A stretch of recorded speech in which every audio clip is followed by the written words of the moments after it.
today's world news. I'm Jessica. And I'm Annalise. And today we'll be bringing you the Week Junior.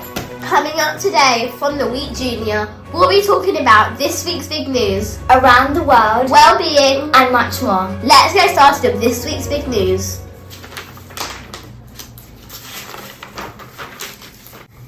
This week's big news.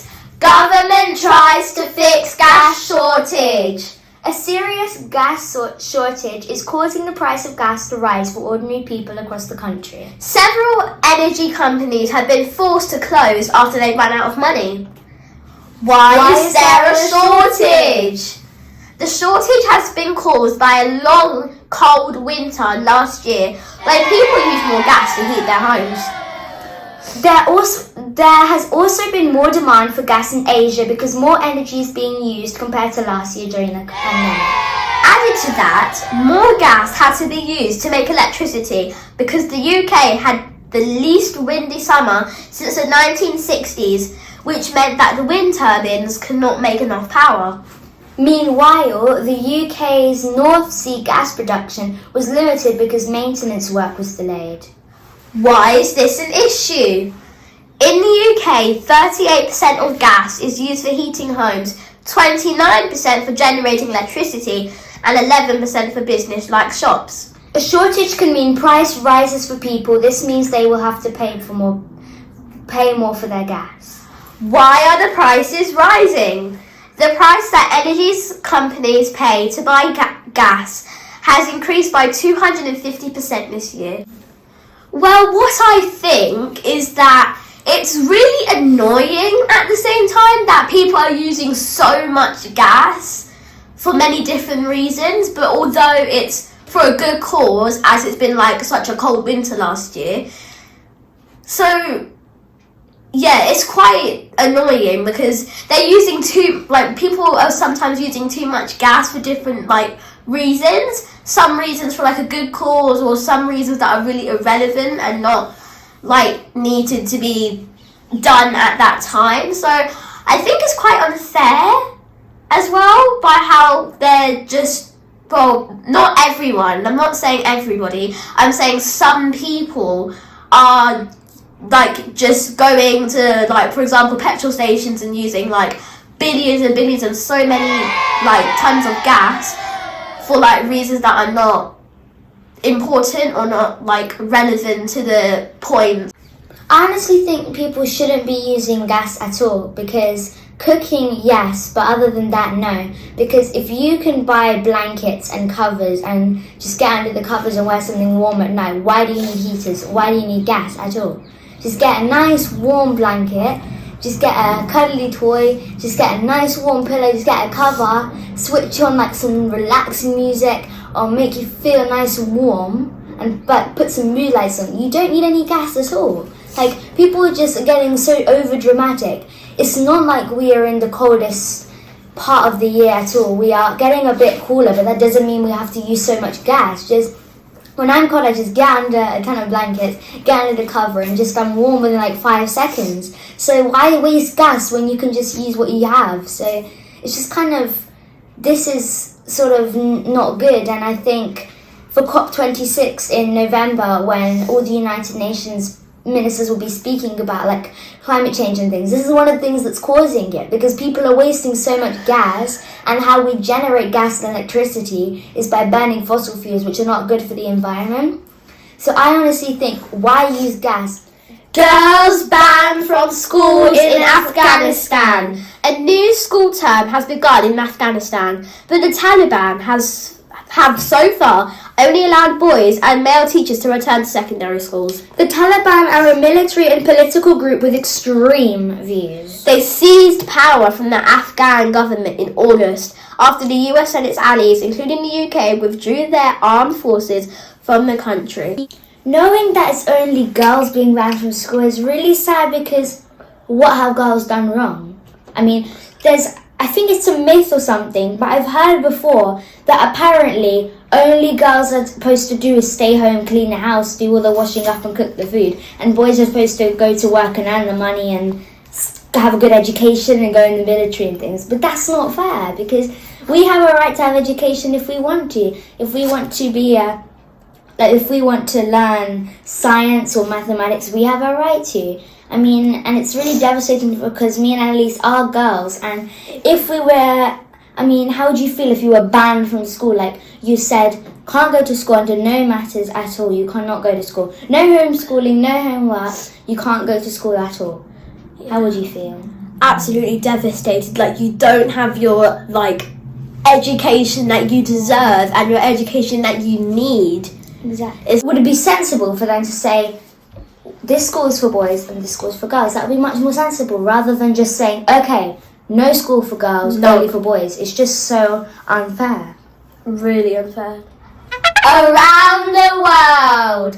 Bangkok, Thailand. Abandoned taxis used as a veg patch. A car park full of unused taxis has been turned into a vegetable patch in Thailand's capital, Bangkok. The taxis have not been used because of coronavirus restrictions. The taxi company allowed its employees to use the taxi's boots, bonnets and roofs to grow chilies, cucumbers and courgettes to feed themselves when they were out of work. Well, I think that is an absolute amazing idea. Like, I understand like how it's like we wouldn't be able to use a taxi just to bring people around the place because of the coronavirus restrictions, but it's very creative to think of something that's very useful as well that you can use the taxis for. Like, making a vegetable patch is amazing actually, because like of how people need like food, because the majority of people, they don't have as much food as some other people in the world have. So growing a vegetable patch is a really good idea because people could get the food that they need from there.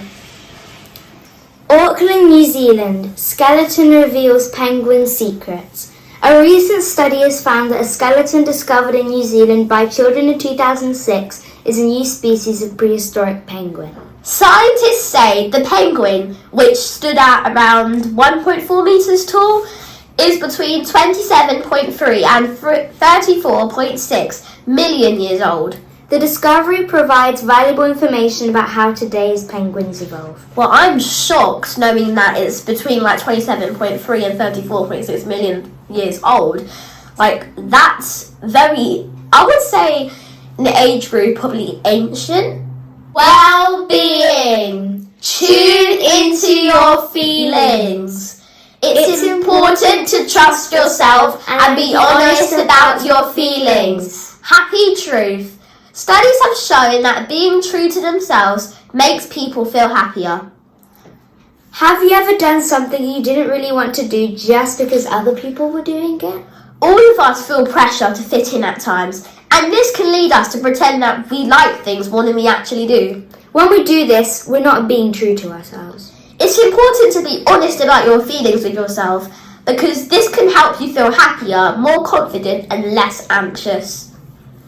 I honestly think that it's very important to think about your feelings, because sometimes there's a group of people and they say stuff, for example, like, maybe you really like, I don't want to be offensive to anybody, but what if, like, you really like basketball, for example, and people are saying, who likes basketball? Nobody plays basketball, only certain people play basketball. And you heard that, and you tried, because you didn't want to be embarrassed, you would try to be like, oh, who likes basketball? Other sports are better and stuff like that, even though inside you love basketball. That is not being true to you at all, so never do that. Because even if it makes other people be mean to you more, always tell a teacher. Even if they say, for example, if you tell a teacher, I'll do this to you, or if you do this, I'll do that to you. Never, ever trust that, because they're just trying to make so you feel scared. So just always listen to yourself, and if yourself tells you to be proud of who you are, be proud of who you are. Otherwise, if you think about the negatives and change yourself, your mind will keep thinking about the negatives and you'll never think about the positives. Top tips for getting to know yourself. To be true to yourself, you have to know yourself. Think about what your favourite and least favourite things to do are and why. Think about any times when you felt particularly happy, worried, or sad. It might help to keep a diary or a journal and write down how you felt after different activities. By writing down your thoughts and feelings, you might understand more clearly what it is you enjoy and don't like. This can help you be true to yourself. Remember when we read a little piece in Around the World? Here's a question related to it. In which countries have taxi been turned into vegetable patches? A. Thailand. B. China. Or C. France. A, B, or C. We're going to give you 5 seconds to shout out the answer at the screen. 5, 4, 3, 2, 1. The answer was A, Thailand. Don't worry, viewers, if you didn't get it right. The most important thing is to learn from your mistakes. And if you got it wrong or you got it right, still remember to do one thing. Give yourself an applause. Joke of the week. What is most important when visiting the Queen Bee? Good behaviour from Naomi. And that was JNA's World News, bringing you the week Junior. Remember to like, share, subscribe, and don't forget to hit that notification bell so when our next video comes up, you'll be the first to see it. Bye!